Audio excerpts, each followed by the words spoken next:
వనపర్తి జిల్లా కొత్తకోట మండల కేంద్రంలోని మాజీ సీఎం రోసయ్య జయంతిని ఘనంగా నిర్వహించారు.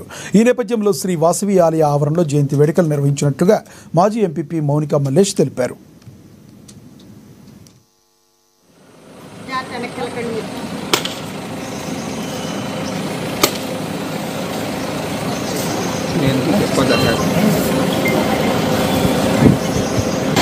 ఈరోజు కొత్తకోటలోని మన గుంత మౌనిక ఆధ్వర్యంలో పెద్ద ఆయన కొనిజేడు రోసయ్య గారి 92వ జయంతి సందర్భంగా మమ్మల్ని అందరినీ ఇక్కడ ఆహ్వానించడం జరిగింది. చాలా చక్కటి కార్యక్రమానికి మంచి అవకాశం మాకు దొరికినందుకు థ్యాంక్ యూ సో మచ్. మమ్మల్ని పిలిచినందుకు మా టీం మొత్తాన్ని మా వామగిడ్డి తరపున ధన్యవాదాలు తెలియజేసుకుంటున్నాము. పెద్ద ఆయన ఇన్స్పిరేషన్గా తీసుకుని ఎంతోమంది రాజకీయంగా ముందుకు వెళ్తున్నారు. మా మౌనిక లాంటి మహిళలు కూడా ముందుకు రావాలని మేము కోరుకుంటున్నాం, మాలాంటి వాళ్ళని కూడా. సో ఇంత చక్కటి అవకాశాన్ని మాకు ఇచ్చినందుకు thank you so much. Thank you.